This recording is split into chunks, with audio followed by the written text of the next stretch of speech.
YouTube channel पे आपके views नहीं आ रहे, चैनल ग्रो नहीं कर रहा, मोनिटाइज नहीं हो रहा, YouTube से रिलेटेड कोई भी अगर आपको प्रॉब्लम है तो आज के जो हमारे गेस्ट हैं YouTube के काफी एक्सपर्ट हैं। तो इस पॉडकास्ट को देखकर आपको ये पता लगेगा कि आपको YouTube से रिलेटेड जो भी प्रॉब्लम है, जो भी आपके क्वेश्चन है, उन सभी के आपको इस पॉडकास्ट में आंसर मिलने वाले हैं। तो ये जो पॉडकास्ट है हमारा बहुत ही इंटरेस्टिंग होगा। तो चलिए मैं पहले वेलकम कर लेता हूं अपने गेस्ट का चैनल के ऊपर। तो भाई आपका राहुल उपमन्यु चैनल पे स्वागत है दिल से। तो मैं आपसे रिक्वेस्ट करूंगा थोड़ी सी आप अपनी इंट्रोडक्शन हमारी ऑडियंस को दें कि आप कहां से हो, क्या आपका नाम है और एक्चुअल में आज के टाइम पे आप क्या कर रहे हो। बिल्कुल, thank you so much Rahul भाई मुझे इंट्रोड्यूस करवाने के लिए अपनी ऑडियंस के साथ। मेरा नाम संजय नुत्रा गाइस और मैं पंजाब से हूँ।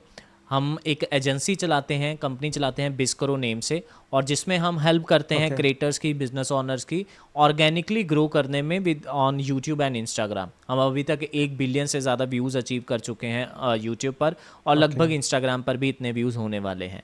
ओवरऑल हम बहुत सारे क्लाइंट्स के लिए काम करते हैं, काफ़ी निशीज़ पे काम कर चुके हैं। पीछे आप प्ले बटन्स देख ही चुके हैं।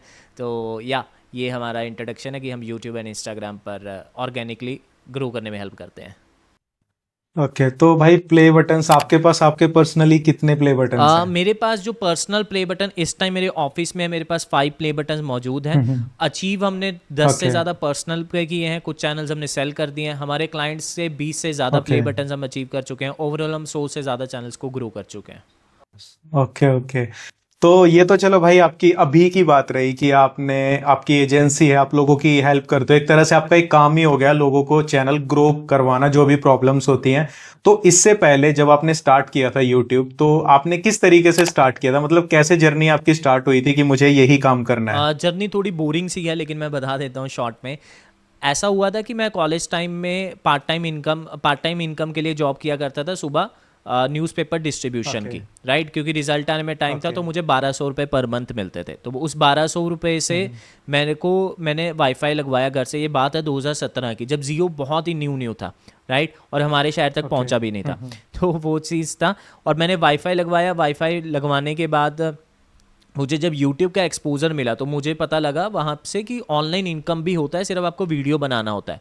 और जो बच्चा 1200 रुपये के पीछे सुबह सुबह 3-4 घंटे घिसता है, बहुत पसीने निकालता है, तो उसके लिए तो ये बहुत ईजी लगा, उसे बहुत अट्रैक्टिव लगा।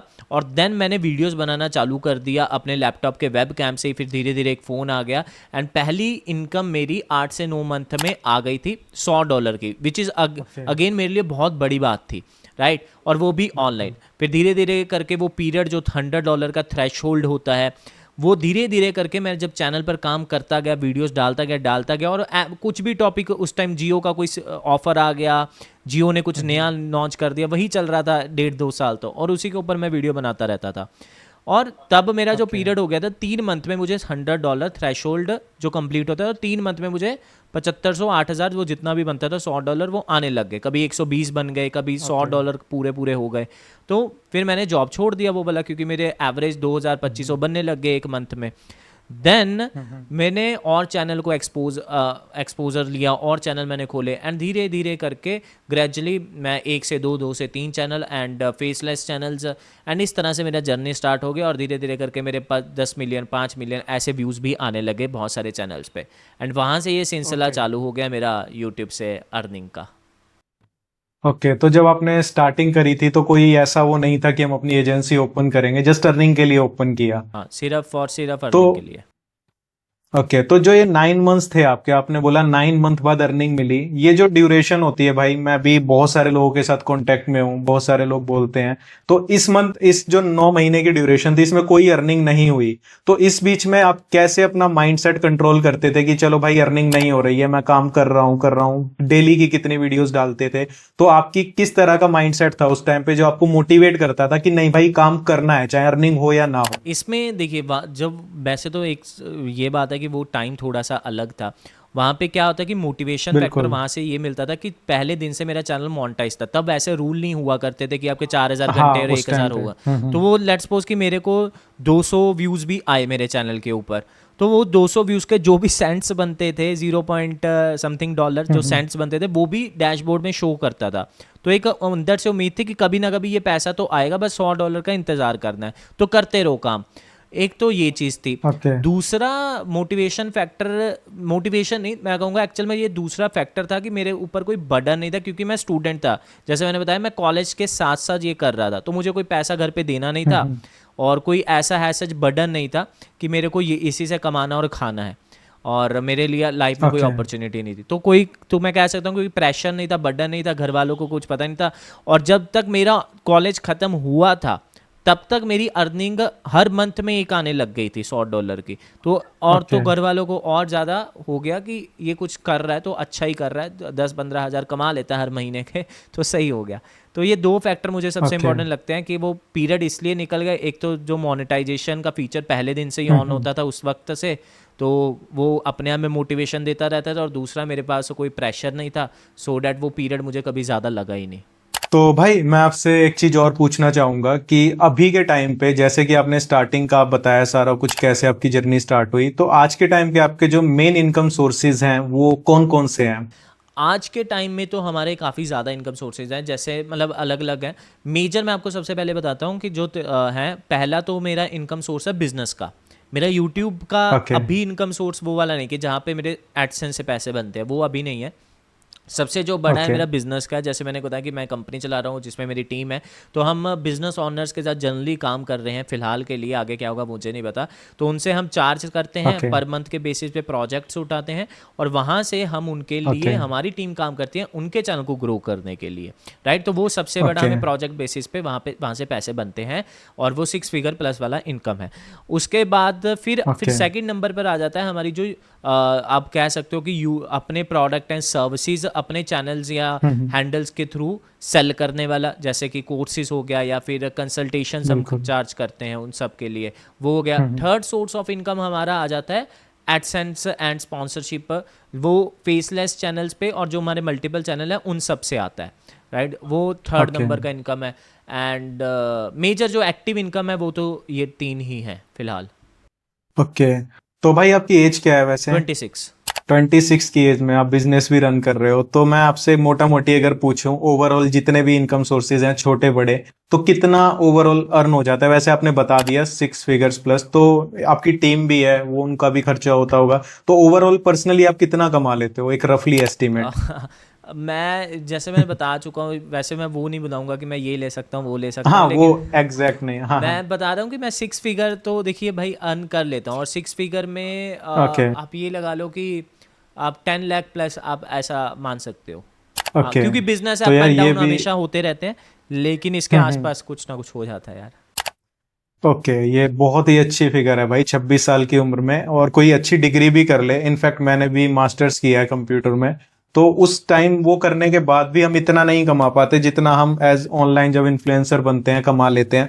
तो भाई एक क्वेश्चन मैं पर्सनली पूछना चाहूंगा, वैसे मैंने सोचा नहीं था, मैंने आपकी जब इंस्टा प्रोफाइल देखी तो मैंने वहां पे देखा बहुत सारे सेलिब्रिटीज के साथ आपकी फोटो है, अमीषा पटेल, जेठालाल की बबीता जी, फ्लाइंग बीस्ट, बहुत सारे लोग हैं। तो ये क्या, कैसे मिलना हुआ है चीज, कौन सा अवार्ड फंक्शन था या किस तरीके से चीजें हुई? हाँ बिल्कुल, इसमें वैसे वो वहाँ पे कम है फ़ोटोज़, इससे भी ज़्यादा मैं ऑलमोस्ट बहुत सारे यूट्यूबर्स से जिनको आप कहते हो मैं मिला हूँ। इसमें जितने भी इवेंट्स होते हैं, मेरे को ऐसा होता है कि मैं जो हम जहाँ से ऑपरेट कर रहे हैं, पंजाब से ओके ऑपरेट कर रहे हैं, तो पंजाब में भी बहुत छोटे शहर से मैं हूँ, और वहीं पे मेरा पूरा सेटअप है, हमारा ऑफिस वहीं पे है। तो मेरे को हमेशा से ओके ऐसा रहता है कि मैं कहीं कुछ अपॉर्चुनिटीज़ मिस ना कर दूँ। तो जितने भी इवेंट्स मेरे कान में आते हैं कि वहाँ पे ये इवेंट होने वाला है, क्रिएटर्स का लेट्स पोस्ट या वो वाला, तो मेरे को अगर पैसा देकर भी जाना पड़े तो मैं जो जाता हूँ। इससे दो चीज़ें इम्पैक्टफुल ओके होती हैं। पहली चीज़ तो ये होती है कि लोगों से आप नेटवर्किंग कर पाते हो। दूसरा ये होता है कि नेटवर्किंग से आपको काम भी मिलता है, एंड डेफिनेटली आपको रीच भी ज़्यादा मिल जाती है, और एक अथॉरिटी भी डेफिनेटली बन जाती है। तो मैं आपको हमेशा रिकमेंड करूँगा, जितने भी लोग सुन रहे हैं, कि अगर आप जल्दी थोड़ा सा अपने आप को इंडिविजुअल लेवल पर प्रमोट या ग्रो करना चाहते हो तो नेटवर्किंग स्ट्रांग रखो। उसके लिए अगर आपको कहीं किसी दूसरे बड़े शहर में जाके नेटवर्किंग करने का कोई इवेंट्स होते हैं, जैसे यूट्यूब के इवेंट्स होते हैं राइट दिल्ली में, तो जैसे हमारे यहाँ से दिल्ली ही सबसे एक बढ़िया मतलब नज़दीक है, तो दिल्ली में जितने इवेंट्स होते हैं रिलेटेड टू माई निश और रिलेटेड टू माई वर्क, तो मैं ज़रूर से जाके अटेंड करता हूँ। ओके। तो बेसिकली कुछ नाम बताओगे अब तक आप किन किन जो फेमस सेलिब्रिटीज हैं, यूट्यूबर्स हैं, उनसे मिले हो पर्सनली? यार मैं मनोज दे से मिल चुका हूँ, टेक्निकल ओके योगी से मिल चुका हूँ, मतलब यूट्यूब टिप्स एंड ट्रिक्स वाले सबसे मिल चुका हूँ, राइट। ओके सतीश कुशवाहा से मिल चुका हूँ, ओके और ओके जिशान शेख से मिल चुका हूँ। और भी ओके बहुत सारे हैं, मुझे याद नहीं, मतलब ना सेलिब्रिटीज़ की बात करें तो बहुत सारे क्रिकेटर से भी मैं मिल चुका हूँ। ओके मतलब उनसे मैं मिल चुका हूँ, मैं आपको फ़ोटोज़ भेज दूंगा। बबीता बिल्कुल जी से, बिल्कुल। जैसे आपने मेंशन किया, उनसे उससे मिल चुका हूँ। और एक कुछ कुछ को सिंगर्स को मैं मिल चुका हूँ जिनका मुझे नाम भी नहीं पता था, लेकिन मैं क्योंकि उस इवेंट में था तो मैं उनसे भी मिल चुका हूँ, चलो राइट। और यार मुझे किसी ने बढ़िया। बताया कि ये फेमस सिंगर हैं बॉलीवुड के। तो ओके मल्टीपल लोगों से मिल चुका हूँ, मैं आपको पिक्चर भेज दूंगा। ओके। तो भाई ये तो हुई आपकी लाइफ से रिलेटेड, आपकी जर्नी से रिलेटेड कुछ क्वेश्चंस। अब कुछ क्वेश्चंस ऐसे हैं जो मेरे पास आते हैं और आप उनका बेहतर आंसर कर सकते हो। तो सबसे पहला क्वेश्चन उसमें है कि आज के टाइम पे लोग पूछते हैं कि सर हमें शॉर्ट्स बनाना चाहिए या लॉन्ग वीडियो पे जाना चाहिए। तो आपके एक्सपीरियंस के हिसाब से एक बिगिनर को जो फर्स्ट टाइम यूट्यूब चैनल बना रहा है तो उसको किस कंटेंट पे फोकस करना चाहिए एज फॉर अर्निंग, लोग देखते हैं कि पैसा कमा सके जिससे हम। इसमें देखिए, सबसे पहले आपको अपना पर्पस क्लियर करना है। जैसे अगर आपने बोला कि पर्पस अर्निंग है, राइट, दो ही पर्पस है मेरे को समझ में आते हैं कि एक तो फेम चाहिए या फिर पैसा चाहिए, ठीक बिल्कुल। है। और किसी किसी को दोनों चाहिए रहता है। हम्म। अगर हम मान के चले कि आपको सिर्फ पैसा चाहिए और आप कैमरा शाय हो, आपको लगता है कि बहुत टाइम लग जाएगा जब तक आप अच्छी वीडियोस बनाओगे, वो सेटअप नहीं है, वो रिसोर्सेज नहीं है फेस कैम वीडियोस के लिए, हम्म। तो फेसलेस चैनल ऑन कर दो। ओके। फेसलेस में भी आपको ये आइडेंटिफाई करना है कि इस टाइम किस चैनल का सबसे बड़ा डिमांड है। आज के टाइम जिस वक्त हम इस पॉडकास्ट को शूट कर रहे हैं हम्म। भाई, जो सबसे बढ़िया नीश है जिसमें बहुत ज़्यादा स्कोप है वो है फेसलेस में भी हॉरर नीश। हॉरर की डिमांड इस टाइम बहुत ज़्यादा है, राइट। तो ओके। आपको ये हमने आइडेंटिफाई किया हुआ है। हॉरर, अगर इसको मैं प्रूव करूं पॉइंट, आप जितने पॉडकास्ट चैनल हैं उनमें देख लो, वो रेप्लिकेट कर रहे हैं हॉरर वाले कंटेंट को, बार बार उसी गेस्ट को बुला रहे हैं। क्यों? बिकॉज जहां पर सेलिब्रिटीज है वहां पे 500 के व्यूज हैं, लेकिन जहां पर हॉरर का कंटेंट है वहां पे 2 मिलियन व्यूज हैं।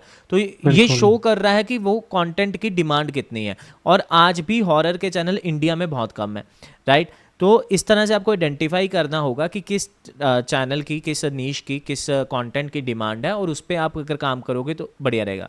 दूसरा, ओके। बहुत सारे लोग ये भी कहते हैं कि आप हाई आरपीएम चैनल्स पे काम करो। लेट्स सपोज बोलते हैं कि मैं तो फाइनेंस चैनल पे काम करूंगा क्योंकि उसका आरपीएम बहुत हाई है, उस पर अर्निंग ज़्यादा होती है। लेकिन फाइनेंस की आपको नॉलेज नहीं है तो वो एक टाइम के बाद आप नहीं कर पाओगे। ये मुझसे लिख के ले लो। तो आपका जो इंटरेस्ट है आपको वो भी आइडेंटिफाई करना, और उसमें कहीं ना कहीं आपको देखना है कि उस इंटरेस्ट के साथ आपको उसकी नॉलेज भी है या नहीं है। जैसे ये हॉरर कंटेंट हो गया, फिर फैक्ट चैनल हो गया, इसमें हैज सच आपको रिसर्च ही लगेगा, इसमें आपका बिल्कुल। इंटरेस्ट या नॉलेज ज़्यादा नहीं लगेगा कि बैकग्राउंड में कुछ होना चाहिए। लेकिन जो टिपिकल निशेज है, फाइनेंस हो गया, डिजिटल मार्केटिंग हो गया, जिसमें ज़्यादा पैसा बनता है, वहाँ पे आप वहाँ पे आपका नॉलेज भी लगेगा और बिल्कुल। इंटरेस्ट भी लगेगा। तो ये वहां पे चीज़ आपको देखनी पड़ेगी। ये चीज भी है ना, वहां पे हम कुछ बिना नॉलेज के नहीं बता सकते, हमें प्रॉपर रिसर्च करनी पड़ेगी। कुछ रूल्स एंड रेगुलेशंस भी होते हैं, जैसे स्टॉक मार्केट में जाते हो सेबी के रूल्स एंड रेगुलेशंस हैं। तो वहां पे एक होता है ना पूरा, अगर आप एक्सपर्ट हो तो आप सरवाइव कर सकते हो। तो भाई जैसे हॉरर का नीचे आपने बताया, तो यहाँ पे देखो वीडियोस मेनली क्या होता है, कंटेंट क्रिएट करना है। तो उसके लिए देखो हम रात को निकल के, एवरीवन तो ऐसा करेगा नहीं कि हम जाके शूट करें हॉरर लोकेशंस पे। तो हम जो नेट से वीडियोस अगर उठाते हैं उस पे हम कंबाइन करके अपनी वॉइस डाल के ऐसा कुछ करते हैं, तो ऐसे में चैनल मोनिटाइज होता है इसमें या फिर कुछ दिक्कत आ सकती है? हॉरर से मेरा मतलब ये था कि जैसे आप स्टोरी टेलिंग वीडियोस बना सकते हो। ओके। स्टोरी टेलिंग में जैसे कुछ केसेस हुए हैं, जैसे हॉरर में बहुत बड़ी नीश है ये अपने आप में। लेट्स सपोज हॉलीवुड लेवल पे या इवन अमेरिका में हर जगह पे हॉरर के किस्से आपको मिल जाएंगे जिससे बिल्कुल। लोग सच बोलते हैं, और इंडिया में भी मल्टीपल आपको मिल जाएंगे। जस्ट आपको वो केसेस को उठाना है और उनके ऊपर स्टोरी टेलिंग करके अच्छे से आपको उन्हें बनाना है। ये फेसलेस भी हो सकता है, फेस कैम भी हो सकता है। फेस कैम है तो ओके। आपको बस एक डार्क बैकग्राउंड चाहिए, इसमें सेटअप के नाम पे सिर्फ डार्क बैकग्राउंड चाहिए और कुछ नहीं है। अगर फेसलेस है तो आपको अच्छी एडिटिंग चाहिए। एडिटिंग में भी आपको फुटेजेस इंटरनेट से मिल जाएंगी, और यूट्यूब से अगर आप फुटेजेस ले रहे हो तो आपको एक चीज़ का ध्यान रखना है कि आप 2 से 3 सेकंड के बाद हर क्लिप को चेंज कर दो मैक्सिमम। ओके। उसी क्लिप को अगर आपको बार बार यूज़ करना है तो 3 सेकंड के बाद, लेट्स सपोज कि पहले 30 सेकंड से क्लिप उठाया था 3 सेकंड का, फिर उसके बाद आप 60 सेकंड के बाद का उठाओगे तो आपको वो पता नहीं लगेगा, तो आपको वो कॉपीराइट नहीं आ पाएगा, ओके। ठीक है, ओके। स्ट्राइक नहीं आ पाएगा। ये सबसे बड़ा होता है। और फुटेजेस, वॉइस ओवर डेफिनेटली आपको अपना ही देना है, राइट। उसमें ओके। एआई का यूज़ करने की कोई ज़रूरत नहीं है। वॉइस ओवर आप खुद का दो। Case studies okay. आप उठाओ, जो लोगों जो ऑलरेडी केसेस हो चुके हैं उस पर अच्छी स्टोरी टेलिंग स्क्रिप्ट के साथ करोगे, वो हो जाएगा। दूसरा मैं आपको एक और टिप दे देता हूँ। हमने ये देखा है कि जो हमारा एक टेक्निक भी है कि कॉपी कर लो सिंपल फॉर्मेट, आप अगर नहीं जानते तो जो फेमस ऑलरेडी वीडियोस इस पे चल चुकी हैं, ओके उस पे स्टार्टिंग में आप थंबनेल को भी कॉपी कर लो, टॉपिक को भी कॉपी कर लो, दैट्स इट। और अपने स्क्रिप्ट उनसे वहीं पे स्क्रिप्ट आपको पता लग जाएगी कि कौन से स्क्रिप्ट पे काम करें, कौन सा पॉइंट पहले आया, उसको थोड़ा बहुत चेंज करके आप उस पे काम करोगे तो आपको रिजल्ट मिल लग जाएंगे। और एक टाइम के बाद आप अपने जो वीडियो किसी ने बनाई उस पर भी काम कर सकते हो। लेकिन स्टार्टिंग में जो वीडियोस ऑलरेडी प्रूवन है, चल चुकी हैं, जो टॉपिक्स ऑलरेडी प्रूवन है, जिसके बारे में अभी भी इंफॉर्मेशन अधूरी है, बिकॉज ये वैसा कंटेंट है, ये तब तक चलेगा जब तक ये राज रहेगा कि भूत प्रेत होते हैं नहीं, तब तक इंसान देखता ही रहेगा। मतलब वो एलियंस है या नहीं, आज भी वो न्यूज़ चलती हैं कि यूएफओ आया है नहीं, बिकॉज वो राज है। जिसमें मिस्ट्री, जिस कंटेंट में मिस्ट्री है, वो अपने आप में ही ऐसा कंटेंट है कि जिसमें हमेशा ही लोग इंटरेस्टेड रहेंगे। एक सस्पेंस सा होता है ना थोड़ा सा कि आगे क्या होगा, तो उसमें एवीडी भी अच्छा जाता है, लोग स्किप भी कम करते हैं। बिल्कुल बिल्कुल बिल्कुल, ये चीज़ तो है। इसके अलावा क्राइम थ्रिलर भी एक ऐसा, मतलब इसी से रिलेटेड, जिस आप अगर आप ये समझने की कोशिश करोगे, मैं ऐसी नीश की क्यों बात कर रहा हूँ, इस नीश में अपने आप में एक मिस्ट्री है। क्राइम थ्रिलर हो गया, राइट, कॉन्स्पिरेंसी हो गया, ये सारी वो वाली चीज़ें हैं जो राज है, जिसके अंदर थोड़ा ना मिस्ट्री है, राज है, किसी के पास पूरा इन्फॉर्मेशन है ही नहीं है। बिल्कुल राइट, श्री देवी की मृत्यु हुई तो हुई कैसे, कोई कुछ बोल रहा है, कोई कुछ बोल रहा है, कोई कुछ बोल रहा है, तो सबका अपना ही फंडा है इसमें। बिल्कुल भाई। तो भाई मैं आपसे अब नेक्स्ट क्वेश्चन ये पूछना चाहूंगा, बहुत सारे लोग बोलते हैं कि कंसिस्टेंसी बहुत जरूरी है यूट्यूब पे, और ये हमें भी 3-4 साल काम करके पता लग चुका है। तो कंसिस्टेंसी में एक चीज ये आती है, क्या डेली वीडियोस डालनी चाहिए या फिर हम स्किप करके भी डाल सकते हैं, क्या बेस्ट रहता है? डेफिनेटली ये चीज़ मैंने भी नोट की है, consistency always always always matter करेगी ही करेगी। और इसमें कोई ऑप्शन नहीं है मेरे हिसाब से कि कंसिस्टेंसी आप जो भी डिसाइड करो, आप फ्रीक्वेंसी जो भी डिसाइड करो, कि अगर आप ये कह रहे हो कि मुझे 2 दिन में एक वीडियो डालना है, अल्टरनेटिव डे पे डालना है, या फिर आपने ये डिसाइड किया कि मुझे हर दिन एक वीडियो डालना है या वीक में एक वीडियो डालना है, तो उस फ्रीक्वेंसी को आप मेंटेन करके रखो। ये सबसे बड़ा पॉइंट है, बिकॉज आप कंसिस्टेंट रहोगे, लोगों तक पहुँचते रहोगे।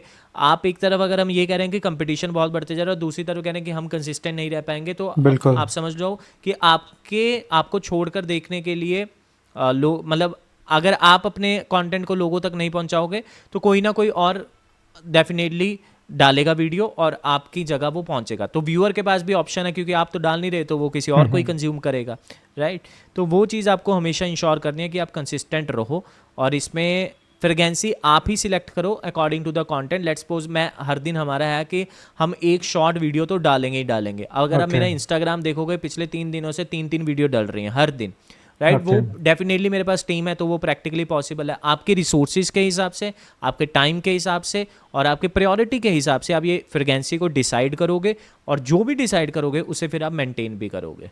ओके।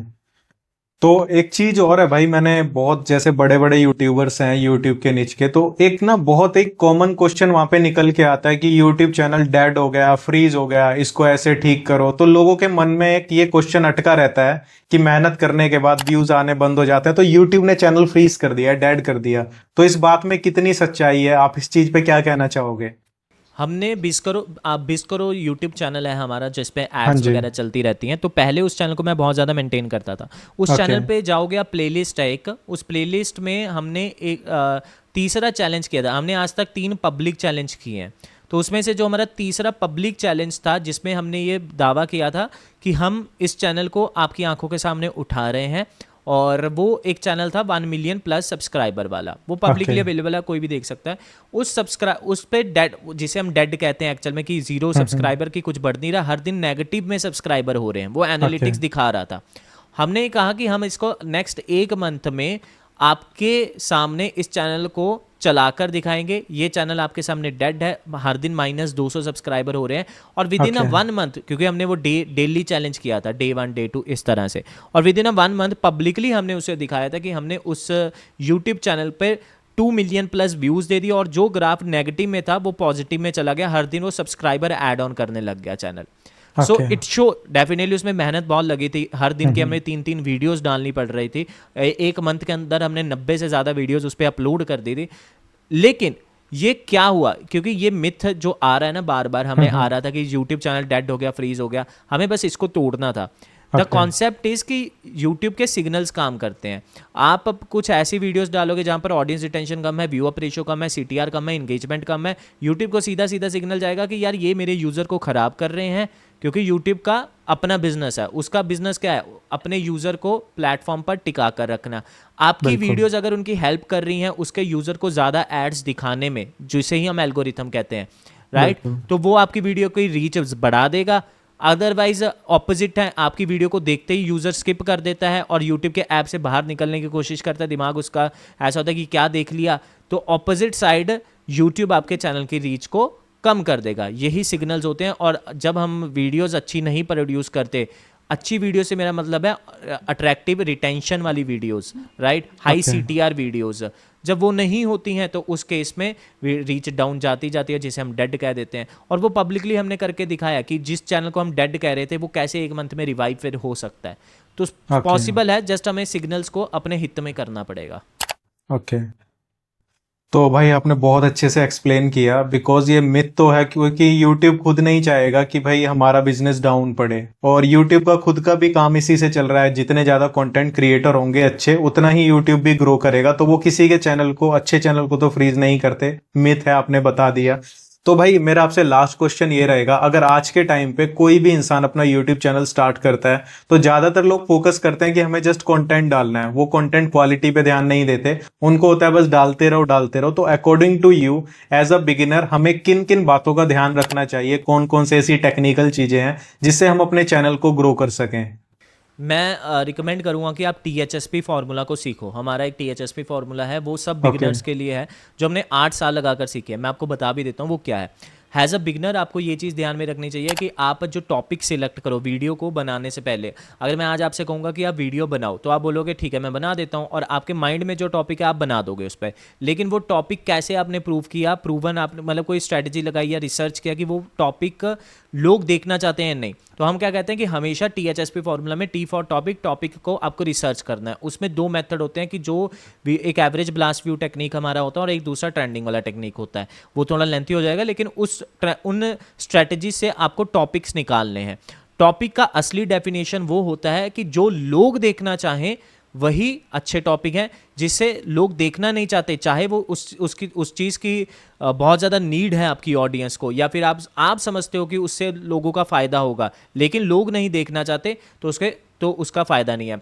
जैसे इसका एक एग्जांपल दे देता हूँ। अगर आज मैं एक वीडियो बनाऊँ अपने चैनल के ऊपर THSP के ऊपर, राइट, उसमें मैं ये कंटेंट ग्रोथ की बात करूँ, ये सब करूँ, नोबडी इज़ इंटरेस्टेड। लेकिन आज मैं एक वीडियो बनाऊंगा कि 7 दिन के अंदर 1 लाख सब्सक्राइबर कैसे पाओ, एवरीबडी इज़ इंटरेस्टेड। तो जो लोग देखना चाहते हैं जिस टॉपिक को, आपको सबसे पहले वो टॉपिक्स को सिलेक्ट करना है। ठीक है जी। दूसरा, आपको अपनी हर वीडियो के अंदर हुक लाइन पे ज़रूर काम करना है। हुक लाइन यानी वीडियो के 3 से 4 सेकंड पहले। अगर आपका लॉन्ग वीडियो पे काम कर रहे हो तो आपके थंबनेल हाई CTR होने चाहिए। एटलीस्ट 6 से 7% एवरेज आपका आना ही चाहिए थंबनेल्स के ऊपर। अगर उससे नीचे जा रहे हैं तो आपके थंबनेल बेकार हैं, ये मान लो। और बेकार और सही थंबनेल आपकी ग्राफिक डिज़ाइनिंग नहीं, लोगों को कितना अट्रैक्ट कर पा रहे हैं क्लिक करने के लिए, वही है। और शॉर्ट में आपकी वीडियो के 3 से 4 सेकंड में आप क्या बोलते हो वो मैटर करता है। तो ये THSP में अगर आपने ये दोनों चीज़ों पे काम कर लिया, अच्छे टॉपिक को सिलेक्ट कर लिया और अच्छी हुक लाइंस पिक कर ली, स्टार्टिंग में कुछ ऐसा बोल दिया, कुछ ऐसा दिखा दिया, कुछ ऐसा एडिटिंग से दिखा दिया, कुछ ऐसा कर दिया जिसकी वजह से लोग स्टक हो गए, देन आपकी वीडियोस पर अब जितने व्यूज़ आ रहे हैं उससे डबल आएंगे सिर्फ इन दोनों चीज़ों पर अप्लाई करने से। यकीन नहीं है तो आप इस्तेमाल करके देख सकते हो, आपको विश्वास हो जाएगा। पहले इस्तेमाल कर ठीक है भाई, एक्चुअली आपने जो चीज़ें बताई ना वो वर्क करती हैं। मैंने आपका ये वीडियो देखा था और वो फर्स्ट वीडियो था जो मैंने आपका देखा था। उसी के बाद मैंने आपको मैसेज किया था पॉडकास्ट के लिए, तो मैंने ये चीज़ें अप्लाई करी थी और मुझे इससे थोड़ा बहुत रिजल्ट मिला है अभी, और कुछ ज़्यादा टाइम नहीं हुआ।